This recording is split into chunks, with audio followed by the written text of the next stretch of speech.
আসসালামু আলাইকুম সুপ্রিয় দর্শক, এই মুহূর্তে আমি অবস্থান করছি উজানির মাঠে। উজানি মাহফিলের কাজ কতটুকু স্বয়ংসম্পূর্ণ হয়েছে সেই বিষয়ে আপডেট জানানোর জন্য সরাসরি যুক্ত হয়ে গেলাম আমি মুশফিক নেটওয়ার্ক পেজের পক্ষ থেকে মুশফিকুর রহমান। আলহামদুলিল্লাহ, উজানি মাহফিলের জন্য আমাদের যে বিশাল আকারের প্যান্ডেল তৈরি করা হয় সেই প্যান্ডেলের কাজ আলহামদুলিল্লাহ সম্পূর্ণ হয়ে গিয়েছে। মাদ্রাসা ছাত্রভাইরা আমাদের প্যান্ডেলের উপরে যে চটগুলা দেওয়া হয় সেই চটগুলা দেওয়ার কাজ একদিনের মধ্যেই সম্পূর্ণ করে দিয়েছে। এমনকি মাদ্রাসার ছাত্রভাইরা হুজুরের কাছে ওয়াদা দিয়েছিল যে তারা আজকে রাতের ভিতরে প্যান্ডেলের যত কাজ আছে সব কাজ শেষ করে ফেলবে। শীতকাল দিন যত ছোট, দিনে সব কাজ সেরে ওঠা সম্ভব হয়নি, তাই তিনারা রাত্রেও প্যান্ডেল তৈরির জন্য কাজ করতেছেন। দিনের বেলা প্যান্ডেলের উপরে চটগুলো ফেলেছিলেন, রাতে শুধু একটার সাথে একটা চট জোড়া দেওয়ার জন্য যে সেলাই করা হয় সেই সেলাইয়ের কাজটা করা হয়েছিল।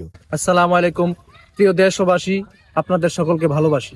আমি এখন আছি ঐতিহ্যবাহী কারি ইব্রাহিম সাহেব রহমতুল্লাহ প্রতিষ্ঠিত জামিয়া ইসলামিয়া ইব্রাহিমিয়া উজানি মাদ্রাসার মাহফিলের প্যান্ডেলে। তো আমাদের মাহফিল আর মাত্র 3 দিন বাকি আছে। তো আলহামদুলিল্লাহ কাজ প্রায় 90% মতো শেষ হয়ে গেছে, 10% মতো বাকি আছে। 10% আলহামদুলিল্লাহ 2-1 দিনের মধ্যেই আমাদের কাজ সম্পূর্ণ হয়ে যাবে। তো আপনারা সকলে আসবেন। দেশবরেণ্য ওলামায়ে কেরাম, বাংলার বীর, ময়দানের পীর, বাংলার বীর আল্লামা মধুপুরি পীর সাহেব হুজুর আসবেন। আল্লামা মামুনুল হক হইতে উল্লেখযোগ্য যত ওলামায়ে কেরাম আছে, পীর মাশায়েখ আছে, সকলে আসবেন। আপনারা আসবেন, দাওয়াত রইল। এই অলির বাগান থেকে হেদায়েত প্রাপ্তির আশায় আসবেন, ইনশাল্লাহ কিছু না কিছু নিয়ে যাবেন। দেখলাম যে মাদ্রাসার ছাত্রভাইরা যখন উপরে চট বাঁধতে বাঁধতে ক্লান্ত, তখন মাদ্রাসার হুজুরা তাদের জন্য সামান্য নাস্তা বিনের আয়োজন করেছেন। উজানি মাহফিলের মতো এত বড় একটি ধর্মীয় সমাবেশ শুধুমাত্র মাদ্রাসার ছাত্রভাইদের প্রচেষ্টা এবং পরিশ্রমের কারণে হয়ে থাকে। ছাত্রদের মধ্যে বিভিন্ন দল ভাগ করা থাকে, তারা বিভিন্ন দল বিভিন্ন কাজে নিয়োজিত থাকেন। কেউ প্যান্ডেলে কাজ করেন, কেউ হোটেলে কাজ করেন, স্টেজে কাজ করেন, বা অন্যান্য ইলেকট্রিক যেসব কাজগুলো সেসব কাজে অনেক ছাত্রভাইরা নিয়োজিত থাকেন। তো ছাত্রভাইরা যেহেতু কালকে প্যান্ডেলের কাজ শেষ করে ফেলেছেন, ইনশাআল্লাহ আজকে থেকে আমাদের কালেকশন শুরু হবে। টাকা কালেকশন এবং চাল কালেকশন, এবং যেসব দিনী ভাইরা দেশ বিদেশ থেকে উজানি মাহফিলের উদ্দেশ্যে আসেন তাদের বসার জন্য যে খেরগুলো আনা হয় সেই খেরের কালেকশন ইনশাআল্লাহ আজকে থেকে শুরু হবে।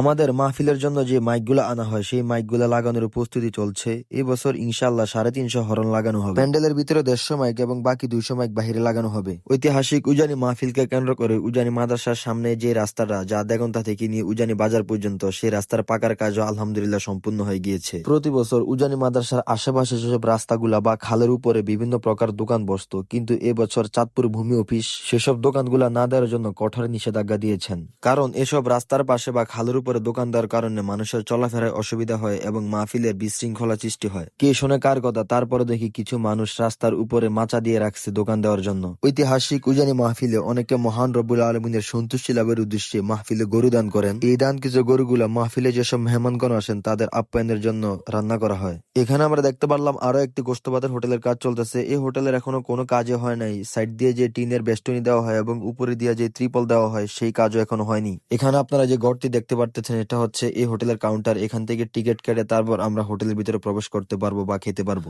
উজানি মাহফিলের কাজ কতটুকু সম্পন্ন হলো এটা দেখার জন্য আশেপাশের এলাকা থেকে যারা আসেন তাদের জন্য এখানে চটপটি, ফুচকা এবং ঝালমুড়ির দোকান দিয়ে রাখছে। এখানে আপনারা যে ঘরটি দেখতে পারতেছেন এটা হচ্ছে একটি বিরিয়ানির হোটেল। এই হোটেলের কাজ এখনো পরিপূর্ণ শেষ হয় নাই, কারণ এখন আমাদের নিচে টুল দিলেই আমাদের পরিপূর্ণ কাজ শেষ হয়ে যাবে। বিরিয়ানি হোটেলের পাশাপাশি এখানে আপনারা আরো একটি ঘর দেখতে পারতেছেন, এটা হচ্ছে ডালভাতের হোটেল। উজানি মাহফিলে যেসব দিনই বাইরে আসেন তারা এখানে শুধুমাত্র ডাল ভাত খেতে পারবেন। ইতিমধ্যে আমরা দেখতে পারতেছি উজানি মাহফিলে যেসব দোকানদাররা দোকান নিয়ে আসেন, কোন জায়গায় দোকান বসবে আর কোন জায়গায় রাস্তা হবে সেটা দড়ি দিয়ে মেপে দিয়ে রাখছে। এবং অনেক দোকানদাররা মাহফিল শুরু হওয়ার 1 সপ্তাহ আগে চলে এসেছেন। তারই কিছু নমুনা আপনাদেরকে দেখানোর চেষ্টা করতেছি। তারা এখানে খাওয়া দাওয়া, ঘুম এবং সবকিছু করে থাকেন। ভাই, আপনারা কোন জায়গা থেকে আসছেন? আমরা আসছি বরিশাল থেকে। বরিশাল থেকে আসছেন? জি। কবে আসছেন?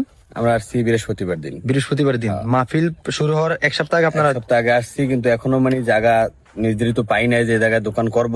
মানে আপনারা ঘুমান কোথায়? ভিতরে? এর ভিতরে ঘুমাই আর কি। পিছনে তারা তাবু গাড়িতে রাখেন, আবার এখানে আপনারা এই রান্না করছি, খাওয়া দাওয়ার আয়োজন করছি। হ্যাঁ, এখানে এখন সংসারের মতন হয়ে গেছে। সংসারের মতো হয়ে গেছে। সর্বশেষ দোয়া করছি আল্লাহ তাআলা যেন এই মাহফিলকে সফল করেন এবং যারা শ্রম দিচ্ছেন তাদের শ্রমকে সদকায়ে জারি হিসেবে গ্রহণ করেন, এবং এই মাহফিলে যেন আল্লাহ তাআলা সবাইকে অংশগ্রহণ করা তৌফিক দান করেন।